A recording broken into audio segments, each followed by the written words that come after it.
Great morning, great afternoon, depending on where you're at and depending on what time you're seeing this. This is Pastor Bob, and this is Ascension Healing Fellowship Sunday service for January the 4th of 2026, the first Sunday of the new year, and super excited. And the message today is, what kind of omni is this? So it's a really interesting story, really interesting movement that we're making now.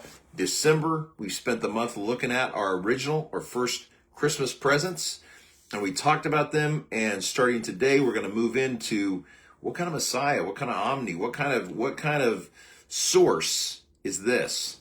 So I'm looking forward to sharing this with you. Looking forward to January and seeing all the things that's going to come from that. And speaking of all the things that are coming up for Ascension Healing Fellowship, we have book club. Don't miss a major announcement coming up here on our Facebook page, and we'll put it out there as far as the book club. And hope you'll be joining us for that. Other things that are coming up on down the pipeline, but you just need to be paying attention to our Facebook page and making sure that you subscribe to our YouTube channel, and we'll make sure that you get word of everything that's going on. So, with all that in mind, let's do our meditation. We're just going to breathe in, my comfort is. Breathe out, from the divine. Breathe in, my comfort is from the divine. You ready? Breathe in for 4. My comfort is. And breathe out for 5. From the divine.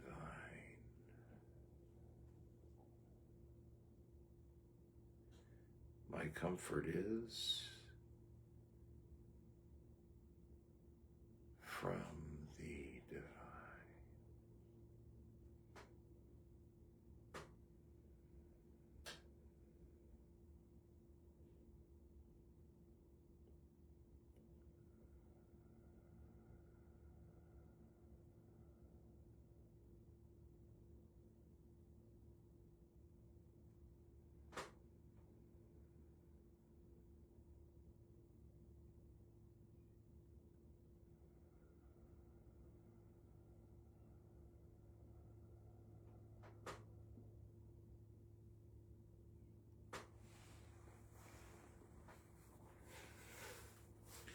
Isaiah 51, verses 12 through 14.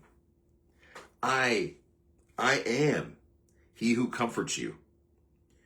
Who are you that you are afraid of man who dies? Of the Son of Man who is made like grass?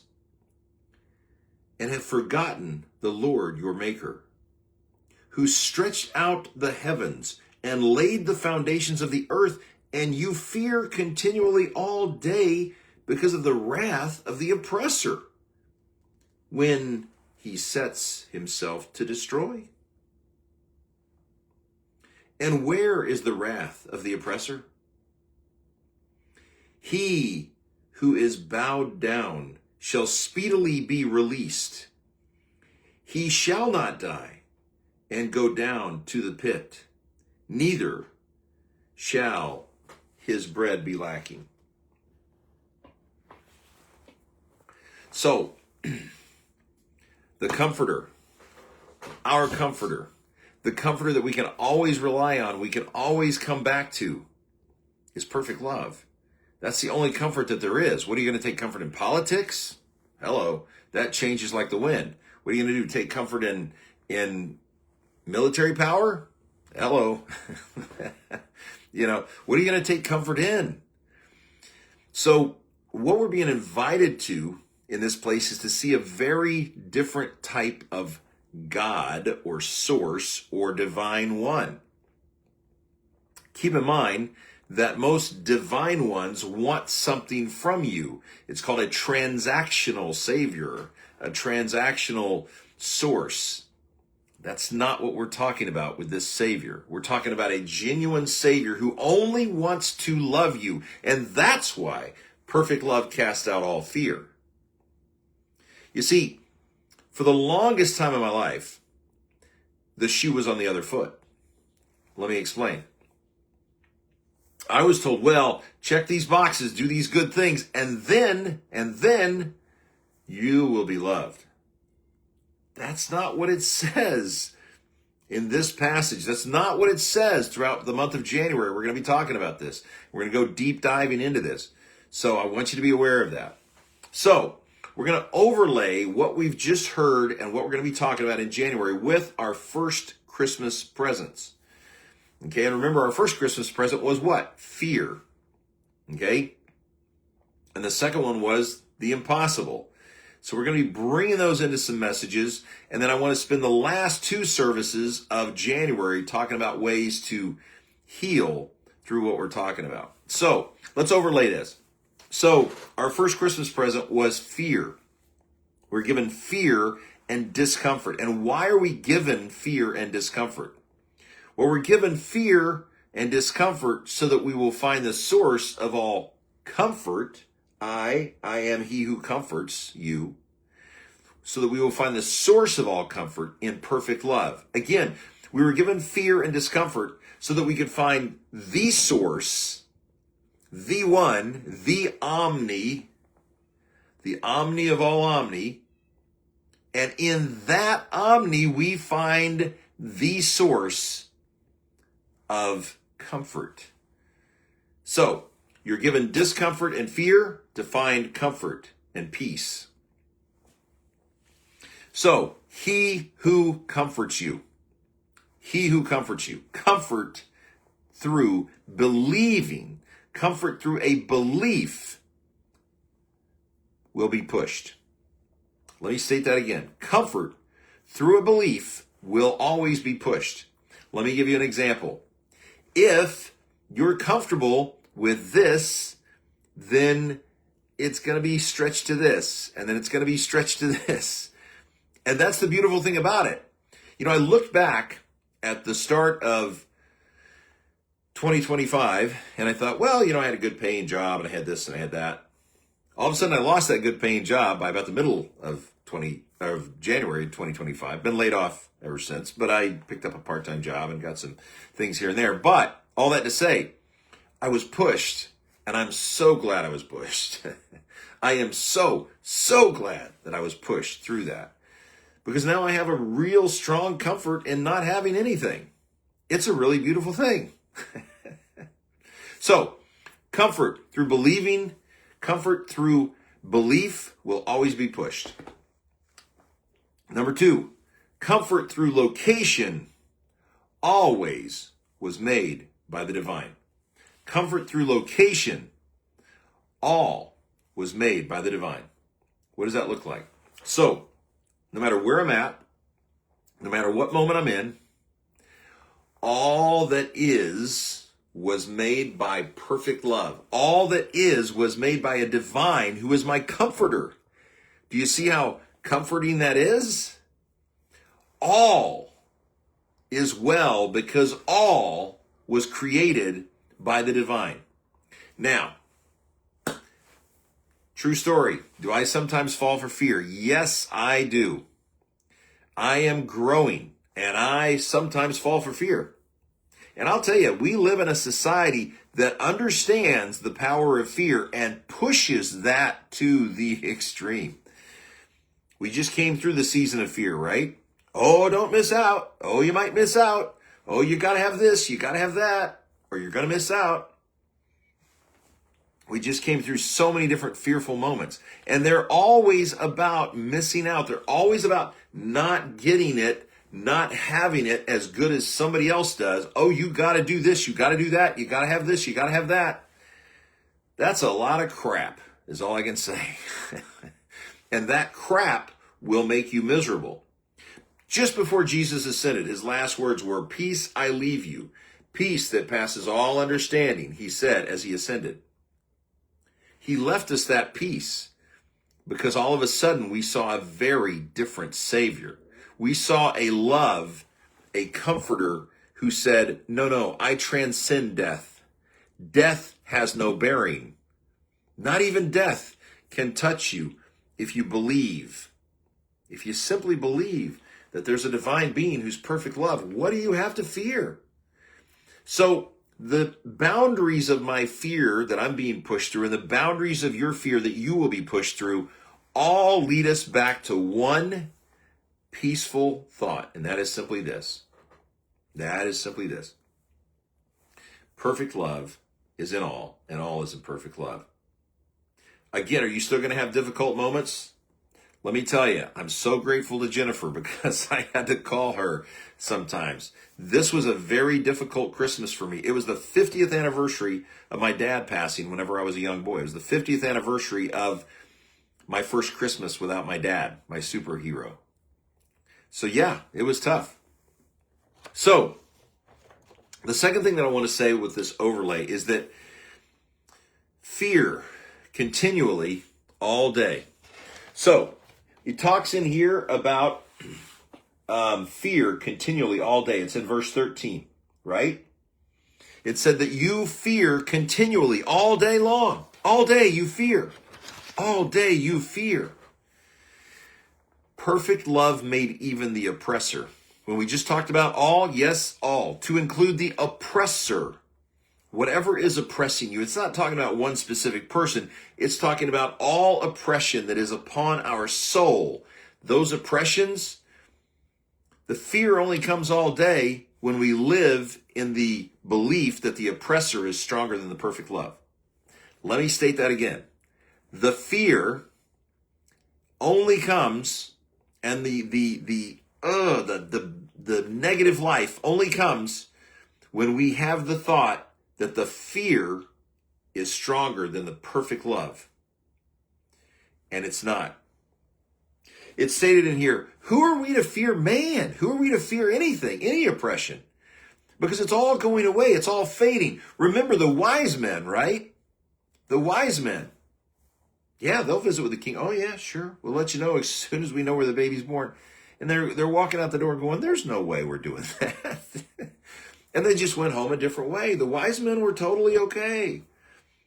Could they have had a fearful moment? Yeah, sure they could have. And that's okay. You are not your thoughts. Let's get back to that. You are not your thoughts. Live in that reality. The next thing I want to say about this is that perfect love is building your faith. Perfect love is building your faith. Is there a lot I could worry about? Absolutely. There's a lot I could worry about. There's a lot I could have fear over. There's a lot. So I'm imagining Joseph, right? And he's hauling Mary to Bethlehem to be counted. Wow, is Mary going to deliver a healthy baby? Are we going to make it there on time? Are we going to have a place to give birth? So much fear could have entered into that picture. And yet, he just kept going. And yet, he just kept going. And you've got to continually return to this belief. Perfect love is in complete control of all, and all is in the divine. Just keep coming back to that. Keep coming back to that, because perfect love drives out how much fear? All fear. Not just a little bit, but all fear. And we just keep coming back to that. Every time we have that thought, we recognize that thought for what it is. That's an attack by the evil one. And then we just keep coming back to this one grounding truth. Perfect love is over all. It takes us to a place of growth for a beautiful life if we listen to it. Our fear and then our faith that counteracts that takes us to a beautiful life if we'll allow it to. And how do we allow it to? By keep always coming back to the idea and to the realization that all is in the divine. The divine is in all, and perfect love takes away all fear. Perfect love takes away all fear. That's how it happens. Next, I want to bring up the verse 14 where it says, "He who is bowed shall speedily be rescued." Has it ever occurred to you that when you look at the Sermon on the Mount, when you look at what Jesus was saying, blessed are the meek, blessed are the poor in spirit, blessed are this, these are people who were brought down, brought low. Why? Because that's where faith grows. That's where we grow in this idea. So the kind of Savior this is, the kind of Omni this is, the kind of source this is the kind that wants you to grow into a life where even when you're passing, even when you're on your deathbed, you're going, hey, it's all good. It's all good. I've seen Source. I've seen Omni. I've seen the divine.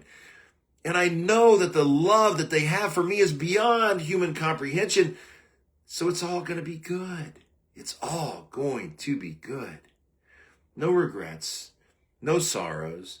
Just, wow, this is great. Think on that for a minute. He who is bowed down shall speedily be released. So here's what to do. Number one, keep the faith. Keep coming back to this faith. Keep coming back to this idea. Perfect love is bigger. Perfect love is in all. All is in perfect love and all is well. Keep coming back to that. You are not your thoughts. Do not identify with something. Do not say, I am depressed. But you simply say, there's depression there. There's fear there.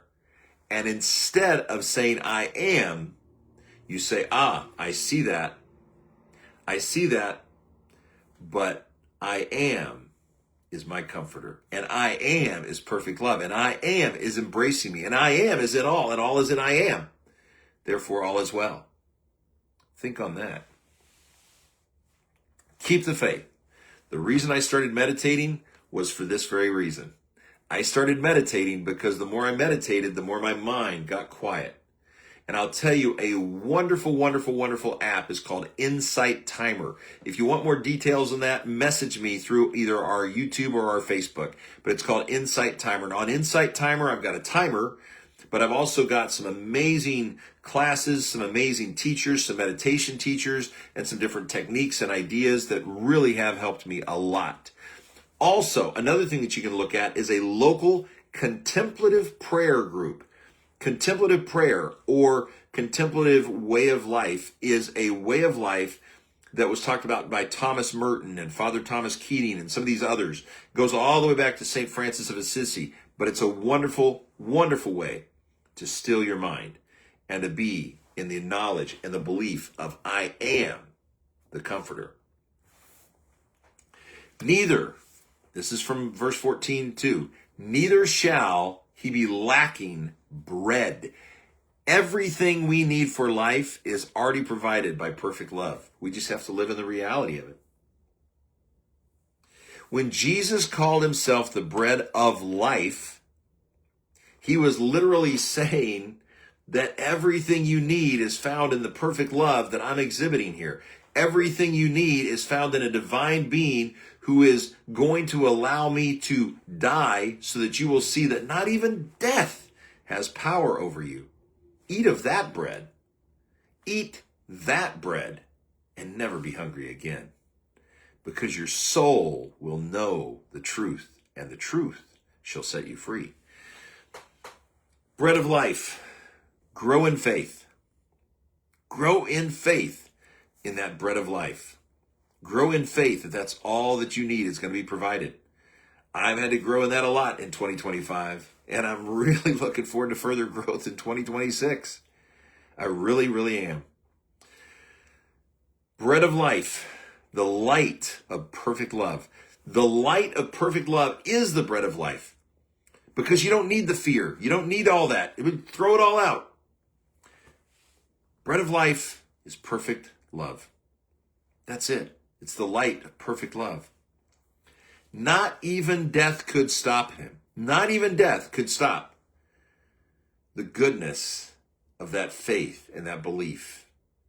And that's why we're growing in faith and belief now, so that on that moment of our passing, we can just go, and it is well with my soul. I hope that blessed you. I really do. This Sunday and next Sunday are going to be a reflection of those gifts and those presents that we got from our very first original Christmas. And then the last two Sundays, as I was saying, in January, we're going to focus on practices for the journey and growing in the awareness. And I'm going to be sending out some links and stuff with those messages and other messages. But for now, know this. All is in perfect love, and perfect love is in all. Therefore, all is well. Live in that reality. Keep believing that. Keep coming back to that idea. And your life will be sweet. That's the abundant life. Hope this blessed you. If it did, pass it around. And if it didn't, pass it around anyway, because it's going to bless somebody. Love you guys. Chat soon.